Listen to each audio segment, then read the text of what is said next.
우리가 어제 아침에 우리 5장 1절까지 읽었죠. 율법의 정체를 알라 이런 말씀을 드렸어요. 4장 21절에서 5장 1절까지.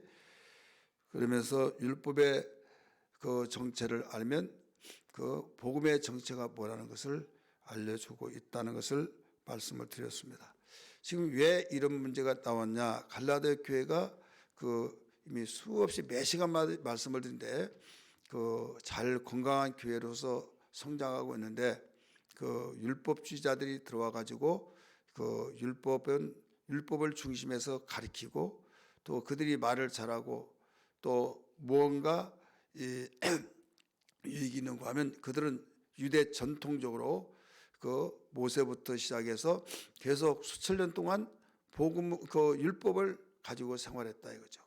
그러다 보니까 그게 몸에 젖었어요. 어제 안수식 하는데 또 이제 권사 취임도 하고 그러는데 방금 전에 권사로 선포하고 목사님이 집사님이 그렇게 말한 거예요. 그건 누구나 몇 수십 년 동안 집사님 하다가 이제 권사로 취임 예배 드리면서 선포를 하고 집사님 아무개 집사님 그러니까 옆에서 뒤에 목사님들이 권사님 하니까 예 제가 실수했네요. 그건 저도 그랬잖아요. 집사님으로 임명하고 혹은 권사님이 되는데 권사님 누가 우리 동의 아래에서 회의를 통해 동의 아래에서 이 권사 취임 통해서 선포가 되는데도 불구하고 집사님 그러니까 내가 그렇게 이제 하고 있다 이거죠. 이것은 그 이유는 몇 수십 년 동안 집사님으로 하다가 하루아침에 권사님이라고 하니까 안 되듯이 그들이 율법을 수천 년 동안 1500년 최하 1500년 동안 이제 계속 받아들이면서 그걸 1, 2년이 아니라 10년이면 강사님 변한다는 말이 있는데 그거 얼마나 많이 변했을까요? 그래서 율법으로 쪄들어지고 뿌리가 내리고 1m, 2m, 10m 사방팔방으로 퍼지고 그랬던 이 머리에 생각, 마음에 뿌리 이러한 것들이 그렇게 깊이 뻗었는데 그게 하루아침에 복음으로 돌아오느냐. 복음을 분명히 믿어서 그렇다 너무 좋았는데 옛날 했던 그 습관이 있잖아요. 그래도 바울 목사님이 있을 때는 괜찮았어요. 계속 들을 때마다 말할 때마다 귀가 따가울 정도로 계속 복음은 이렇다. 우리가 은혜로 사는 것이다. 그리스도의 사랑으로 사는 것이다. 구속의 피, 부활의 능력 이런 말씀들을 하면서 틈이 없어요. 풀이 날 틈이 없듯이 곡식이 잘 때니까. 그런데 바울 목사님이 다른 데서 복음을 증거하고 자리를 비운 사이에 이제 평신도 지도자 평신도 가운데서도 리더십이 있는 분이 있잖아요. 그분들을 세워놓고 이제 순회하면서 다니다 보면 지금같이 교통이 발달되지도 않았잖아요. 수없이 육로로 막 걸어다니고 말 타는 것이 최고 빠른 교통수단이죠.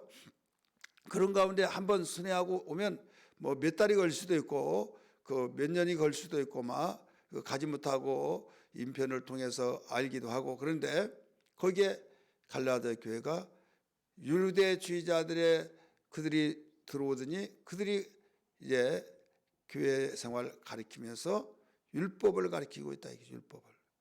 그리고 그들이 설득력이 좋고 그들이 그렇게 그 말을 들었던 다른 무리들이 옛날 들었던 말이 다 새롭게 들려지면서 그의 마음에 팍팍 와 닿으니까 완전히 교회가 무너졌다 이거죠.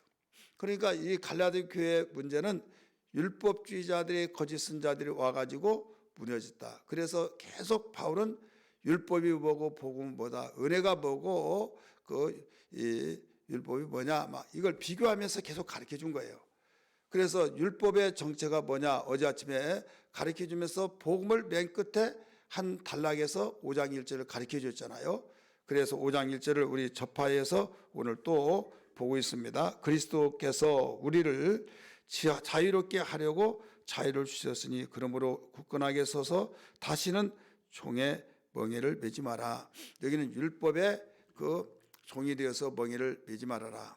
이미 거기서 벗어나서 그리스도의 자유를 가지고 신앙생활을 하고 있는데 다시 종의 멍에를 매고 있다. 여기는 율법의 종의 멍에를 매고 있다. 이런 말씀이에요. 그렇기 때문에 이제 2절에서 뭐라고 그랬어요? 보라, 이렇게 보라, 환기를 시키는 거죠. 시선을 주의하여서 나를 보라 이거예요. 나 바울은 너희에게 말하노니 너희가 만일 할례를 받으면 그리스도에게서 너희에게 아무 유익이 없으리라 나오죠. 이제 율법으로 돌아가니까 무엇을 하고 있어요? 할례식을 하고 있는 거예요. 할례. 그러니까 할례를 하다가 보니까 이제 완전히 교회가 무너지고 율법으로 돌아가는 그렇게 되어서 이 외형만 교회지 내부 면에서는 완전히 뭐예요? 율법주의자들이 되었다 이거죠. 유대교다 이거죠. 교회인데 신천지 이방 이단들이 들어와 가지고 분명히 간파하는 교회, 기독교, 대한예수교, 장로교, 기독교 한국 침례교 그런데 거기에 모든 내용 돌아가는 거 보니까 이단들이 가득 차서 말만 일반 기독교 공인하는 기독교의 간판이지 내용은 아니더라. 이렇게 되듯이 갈라디아 교회 지방들이 갈라디아 도시 지역 교회들이 그랬다 이거죠. 그래서 여기서 이제 분석을 하면서 이제 하나하나 진단하고 처방하고 이 내용을 지금 가르치고 있는 거예요. 보라, 나 바울은 너희에게 말하노니 너희가 만일 할례를 받으면 그리스도께서 너희에게 아무 유익이 없으리라. 자, 예수님이 나에게 아무 유익이 없다. 그러면 우리 믿음이에요? 우리 신앙이에요? 아니잖아요. 우리의 신앙, 기독교의 신앙은 예수 그리스도가 누구라는 걸 알고 나의 구주로 모신 거예요. 나의 구주시요. 그래, 구세주라는 거. 또 그리스도라는 것은 기름 부음을 받았다고 해서 나의 선지자, 영원한 선지자, 영원한 제사장, 영원한 왕. 그런데 그리스도에게 아무 유익이 없다. 그러면 끊어진 자죠. 결국 버려진 자죠. 그렇기 때문에 할례를 받았다고 한 자체는 뭐냐? 할례를 받는 것은 율법을 모두 지켜야 한다는 의무를 가지고 있다 이런 뜻이거든요. 여기에서 이거 4절 한번 보세요. 4절, 3절이네요. 3절. 내가 할례를 받는 각 사람에게 다시 증언하느니 할례 받는 사람이 다시 또 말하고 있는 거예요. 그는 율법 전체를 행할 의무를 가진 자라. 그래 율법은 할례는 뭐냐면 8일 만에 하잖아요. 내가 율법으로 이 자식을 잘 키우겠습니다. 부모가 낳은 지 8일 만에 할례식을 해요. 이것은 율법으로 내가 철저하게 훈련시키고 양육을 시키겠습니다. 그런 뜻이 담겨 있는 거예요. 할례가. 그런데 이 할례식을 했다. 예수 믿으면서. 그러면 율법으로 돌아가서 이제 결국은 율법을 다 지킬 의무를 가진 자라고 내가 고백을 했습니다. 이런 뜻이다 이거죠. 그러면 그리스도에서 끊어지고 은혜도 떨어지고 다 그 신앙은 완전히 주님과 끊어진 자다. 이런 뜻을 4절에서 가르쳐주고 있어요. 4절 보세요. 율법 안에서 의롭다함을 얻으려 하는 너희는 그리스도에게서 뭐라고 그랬어요? 끊어지고 은혜에서 떨어진 자로다.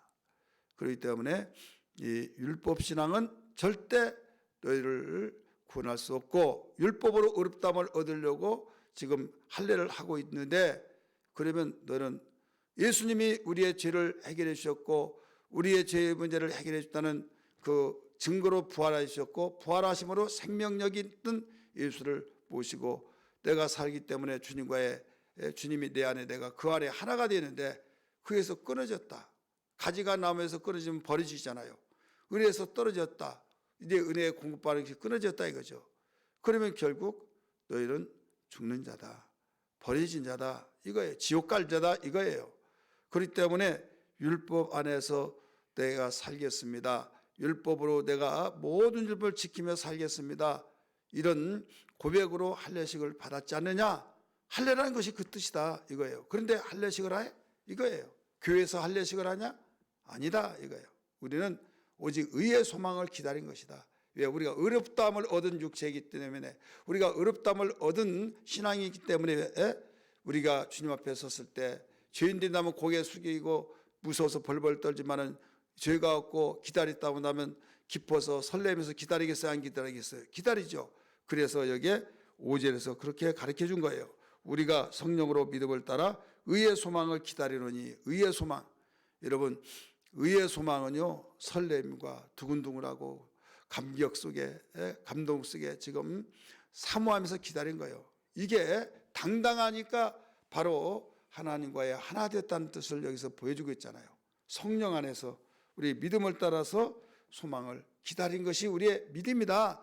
너희가 그동안 나한테 받아들였던 그 믿음인데 그것을 송두리째 나무를 뽑아버리듯이 그 믿음을 던져버리고 할례를 받고 너희가 온전한 신앙이라고 하느냐. 할례 받으면 너는 은혜에서 끊어지고 그리스도를 끊어진 자다. 이것을 단호하게 가르쳐 준 거예요. 그러면 여기서 할례는 뭐고 무할례는 뭐냐. 이건 그리스도 안에서는 아무 유익이 없다 이거예요. 아무것도 아니다는 거예요. 6절 보세요. 그리스도 예수 안에서는 할례나 무할례는 효력이 없으되. 효력이 없다 이거죠. 할례를 예수 믿으면서 할례 받고 내가 구원받아 아무리 백날 할례식을 하고 내가 옛날에 몰랐으니까 내가 바로 알고 하겠다. 필요 없다는 거예요. 효력이 없다고 분명히 가르쳐주고 있잖아요. 오직 우리에게 역사는 성령 안에서 역사는 믿음뿐이다 이거죠. 그리스도 안에서 우리가 의롭다함을 얻고 사는 것은 오직 그리스도 안에서 성령으로 역사하는 믿음뿐이다. 첫째도 믿으며 둘째도 믿으며 셋째도 믿으며 의롭다함을 얻고 의의 소망을 기다리는 그것은 믿음뿐이다. 믿기 바랍니다. 은혜로 살아가는 믿음뿐이다 이거죠. 그러면서 여기에서 이렇게 가르쳐주고 있습니다. 너희가 그렇게 나 있을 때 순종하고 잘 배워서 막 그 감동 속에 감화 속에 은혜 받아서 목사님 하면서 그랬던 너희를 다림질을 잘하더니 이 다림질 잘하는 믿음이 쭉쭉쭉쭉 콩나물 잘하더니 그래 성장을 잘하더니 너희 마음대로 살았던 너희들이 순종을 잘하더니 이 말씀이에요. 7절에 너희가 다림질을 잘하더니 누가 너희를 막아 진리를 순종하지 못하게 하더냐. 지금 그렇게 바뀌어져 버렸으니까 누군가 있다 이거죠. 원인이 있다 이거죠. 그 권면은 너희를 부르신 이에게서 난 것이 아니다. 누구에게서 났어요? 하나님께서 나지 않으면 마귀에게서 난 거죠. 너희를 그렇게 만든 것은 그가 나는 하나님께서 보내서 왔다 하더라도 그건 가짜다 이거죠. 하나님은 그렇게 말씀하지 않았다. 하나님이 불러서 그렇게 된 것이 아니다. 그러니 정신 차리라. 바로 서라. 돌아와라. 모든 그동안 미혹받아서 끊어라. 이런 뜻이에요. 그러면 이제 한 예로 듭니다. 누룩을 이야기하고 있죠. 누룩. 9절 같이 읽습니다. 적은 누룩은 온 덩어리에 퍼지느니라. 조그만한 하찮게 여겼던 괜찮겠지. 저 사람 내가 믿어. 그런데 어느 날 믿음도 깊이 발찍는다는 말이 있듯이 그것이 누룩이 돼서 전 교회에 다 퍼져버렸다 이거죠. 그래서 우리는 누룩은요 아예 그게 딱 누르면 티는 빼듯이 바로 거기에 딱 좀 반경을 암 덩어리 조금 1cm다고 한 5cm 막 돌려서 없애버리듯이 여기에서 우리는 그와 같이 그런 부분들은 다 조그마한 생각도 다 뽑아내야 버릴 줄 믿습니다. 그리고 이제 그들을 인격은 존중했어요. 인격. 우리 10절 말씀 봅니다. 시작. 나는 너희가 아무 다른 마음을 품지 아니한 줄 주 안에서 확신하노라. 그러니까 악의를 품고 그런 것을 하지 않는 걸 내가 확신한다. 너희들은 정말 내 아이가 복음을 전할 때 받아들였던 그 순수한 마음을 안다. 그러나 이 접촉사겠죠. 그런데 네가 순종하지 않고 성장이 잘 되어지고 잘 달리더니 왜 이렇게 진리를 진리에 막혀서 이렇게 되느냐. 그러나 이유를 가리키고 있어요. 너희를 요동하게 하는 자가 있다 이거죠. 요동하게 하는 자 누구든지 심판을 받으리라 이렇게 가르치고 있죠. 그래서 오늘 우리는 이 말씀을 통해서 우리 정말 내 생각과 마음이 주님을 향하여서 우리의 신앙이 일어나 우리는 걸어가고 살아갈 수 있는 삶이 되어야 될 줄 믿습니다. 어제 우리 2부 예배 때 엘리시아 중찬단 일어나라 일어나라 계속 우리 찬양을 들었지 않습니까? 우리 11절 말씀 그 같이 읽습니다. 시작. 형제들아 내가 지금까지 할례를 전한다면 어찌하여 지금까지 박해를 받았으리요? 그리하였으면 십자가의 걸림돌이 제거되었으리라. 바울이 굉장히 비판을 많이 받았죠. 뭐 때문에 받았어요? 할례 필요 없다. 그 말 때문에 그런 거예요. 할례 받는다고 해서 구원받는 거 아니다. 이거예요. 내가 할례를 인정했다면 내가 그렇게 정말 눈물을 흘리며 기도하고 핍박이 없어지기 위해서 간구했지만은 그게 없어지지 않았다. 만약에 이 할례식을 했다면 나는 대단한 삶이라고 하고 칭찬받고 박해의 걸림돌이 없을 것이다. 이거예요. 왜 걸림돌이 있으면서까지도 이런 할례를 부정했는 줄 아느냐? 믿음으로 구원받는 것이 할례식으로 구원받는 것이 아니기 때문에 알기 때문에 그런 것이다. 이걸 일러주고 있는 거예요. 그러면서 우리를 이제 내가 아무리 그러한 것들을 버리려고 하지만 버리지를 못하겠다라고 할 때 너는 그의 관계를 끊어라 이거예요. 12절 너희를 어지럽게 하는 자들을 스스로 베어버리기를 원하노라 가르치고 있죠. 마지막 13절부터 16절까지 우리에게 일러준 건 다른 거 아닙니다. 결론을 말하고 있는 거예요. 정리해서 그 1절에서는 뭐라고 가르쳐 줬어요? 1절 안에서는 자유롭게 하려고 자유를 주셔서 우리를 불렀다. 이렇게 가르쳐 줬다면 13절에서는 형제들아 너희가 자유를 위하여 부르심을 입었으나 그러나 그 자유로 육체의 기회로 삼지 말고 오직 사랑으로서 서로 종로로 달아. 그러니까 이기주의로서 자기를 위해서 자유를 사용하지 말아라. 진정한 자유는 자기를 위해서 사용하는 것이 아니라 이웃을 위해서 사용하고 교회를 위해서 사용하고 또 하나님의 영광을 위해서 사용한 겁니다. 내가 하고 싶다고 해서 하나님의 이름 팔아서 그렇게 하고 그러면 이게 진정한 자유가 아니라는 거예요. 예수님이 우리 살리기 위해서 자유를 가지셨잖아요. 우리에게 부르신 것은 자유를 주려고 불렀다. 그래서 이제는 이 죄의 종의 멍에를 매지 말아라. 율법의 멍에를 매지 말아라. 그렇게 말씀을 하시더니 이제는 우리 13절에서 육체의 기회로 삼지 말고 오직 사랑으로 서로 종로로 달아. 종이 되려면 사랑으로 서로 종로로 달아. 서로 섬기면서 종로로 달아. 예수님도 서로 섬기라고 했기 때문에 그렇기 때문에 이 말은 한마디로 자유를 개인을 위해서 사용하지 말고 이웃을 위해서 사용하고 교회를 위해서 사용하고 하나님의 영광을 위해서 사용한 것이 참 자유를 사용한 것이다. 이렇게 일러주고 있는 겁니다. 만약에 내 개인만을 위해서 내가 하고 싶은 대로 개인적으로 하고 싶은 대로 다 하다 보면 이게 바로 뭐가 되는가 하면 이게 방종이 됩니다. 방종.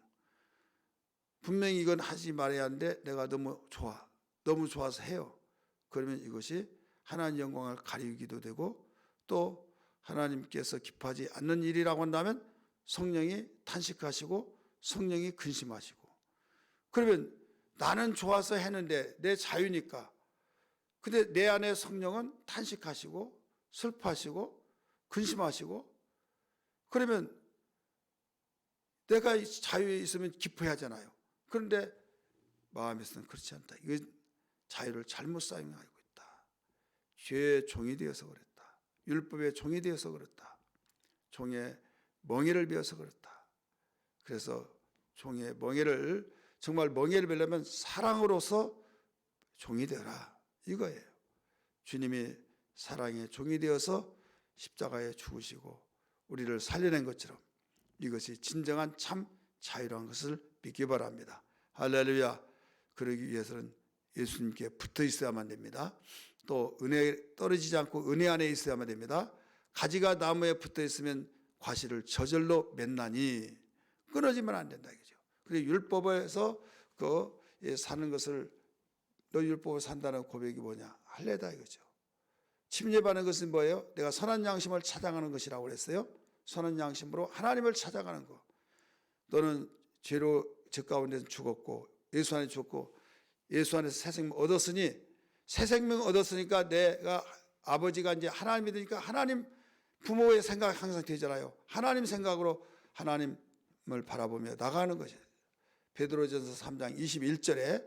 그렇기 때문에 우리가 할례와 우리 침례는 완전히 달라요. 그런데 어느 장로교에서는 그 유아세를 하는 것이 할례를 그 성서적 근거로 돼 가지고 말하는데 이건 잘못된 거죠. 그렇기 때문에 오늘 여기에서 우리가 참 복음의 자유, 이것은 사랑이 들어갈 수밖에 없다. 나만을 위해서 사는 것은 방종이다. 우리 다시 한번 기억하시고 말씀 붙들고 기도하는 아침 되기를 주님으로 축원합니다. 기도하겠습니다.